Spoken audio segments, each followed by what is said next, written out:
훌륭한 올리고 여기서. 그러면 저 앞에서요. 네. 이제 왔으니까 훌륭한 올리고.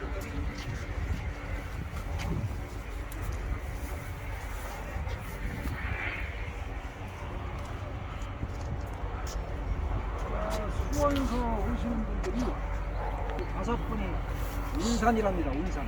그래서 이쪽 오시면 여기서 만나기는 좀 어려울 것 같아서 우리가 나가면서 중간 답사지에서 합류하는 것으로 하겠습니다. 그럼 아무튼 바쁜 시간을 내주신 회원님께 진심으로 감사의 말씀을 드리고, 아마 오늘 우리가 2022년도 첫 사업을 답사로 시작을 했는데 첫 답사 시발점입니다. 아무튼 우리 새로운 또 우리 어서 오세요. 오늘 간단하게 여기서 묵념을 한번 올리고, 그 다음에 우리 박정희 우리 교감선생님의 의의에 대해서 설명을 듣고, 그 다음에 다음 출발지로 출발하도록 하겠습니다.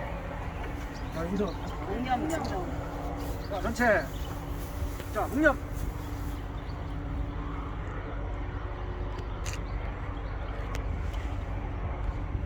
바로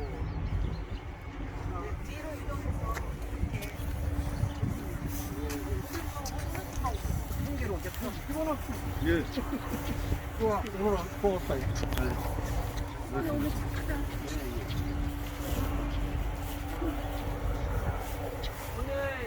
우리가 역사적인 현장에서 태안동학의 의의를 살피러 이렇게 답사를 하게 되었습니다. 사실은 동학농민혁명은 우선 동학이라고 하는 것을 먼저 이해를 하셔야 되는데, 19세기 말 1860년에 수훈 최재우 선생이 이제 경주지방의 그 몰락한 양반 출신인데요. 그분이 유교, 불교, 도교, 그 당시 여러 가지 유행하던 그 사상들을 종합을 해서 동학이라고 하는 사상을 만들어냅니다. 동학은 이름이 동학인 이유가 서학에 반대한다. 그 당시 서학은 천주학을 이야기를 했던 거고요. 또 단순히 종교적인 천주교라기보다는 그 당시 제국주의 세력이었던 서양 세력에 반대한다라고 하는 의미로 사상의 이름을 동학이라고 했습니다. 경주에서 출발은 했지만 사실은 그 당시 핍박받던 많은 농민들에게 이 동학이 갖고 있는 사상적인 의미가 피부에 와 닿았던 거죠.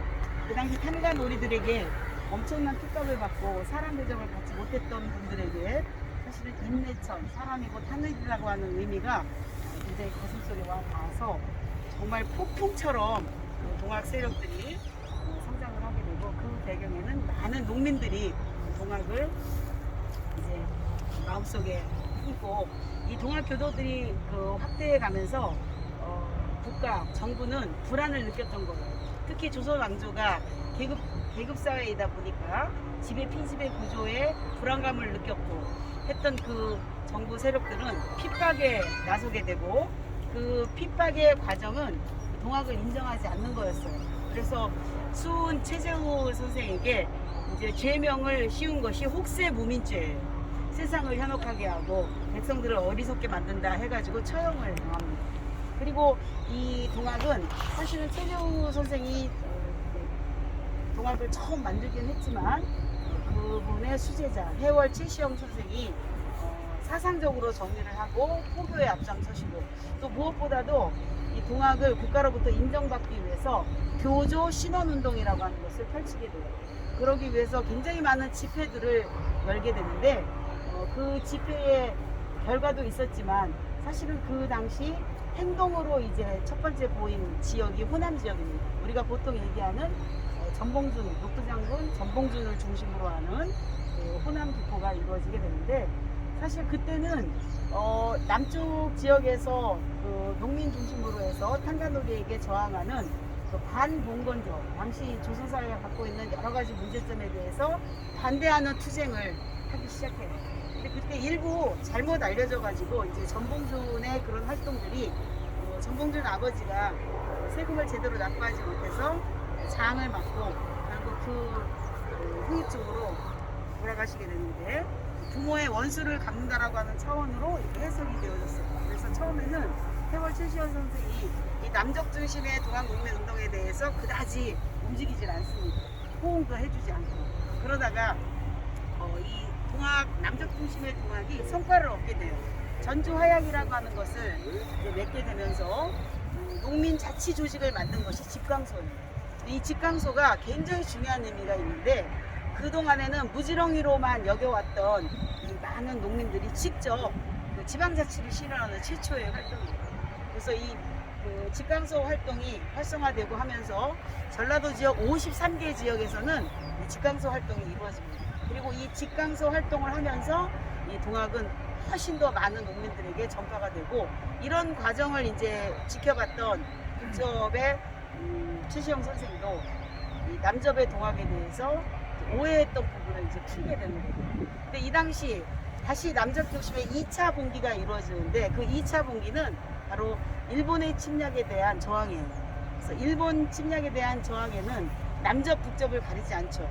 그래서 결국 태월 최시영 선생이 9월 18일에 이제 기포 명령을 내리면서 2차 봉기가 더 전국적으로 활성화되고, 우리가 생각했던 것보다 굉장히 넓은 범위의 전국적인 농민혁명이 일어나게 됩니다. 이 동학농민운동 농민혁명사에서 충청남도가 갖고 있는 역사적 의미가 굉장히 커요. 왜냐하면 현재 우리 논산이라고 알려져 있는 곳, 그것이 한때는 뭐 전라도 일부 지역으로도 편입이 되긴 했지만, 충청도 지역의 그 논산에서 북접과 남접 세력이 합류를 하게 돼요. 그래서 2차 봉기를 시도하게 되고, 물론 공주 우금치에서 결국 패배를 했지만 상징적인 의미의 논산의 그 집결이 의미가 있습니다. 또 거기서 이 내포의 동학농민운동은 사실은 남북접의 합류 이외에도 별도로 이렇게 역사적 의미를 갖는 이유가, 이 내포 지역을 아우르는 또 다른 활동을 하게 되는데, 역사적으로는 그동안에 이 지역이 조명을 받지 못했어요. 그런데 이제 최근 지방사 또 동학농민 혁명에 대한 연구들이 활발하게 이루어지면서 내포 지역이 갖고 있는 동학농민 의미가 다시 재조명이 되기 시작했고, 그것이 재조명 받으면서 우리 태안 지역도 의미 있는 지역으로 다시 부각이 됩니다. 그런 의미에서 이 기포비가 상당히 의미가 있어요.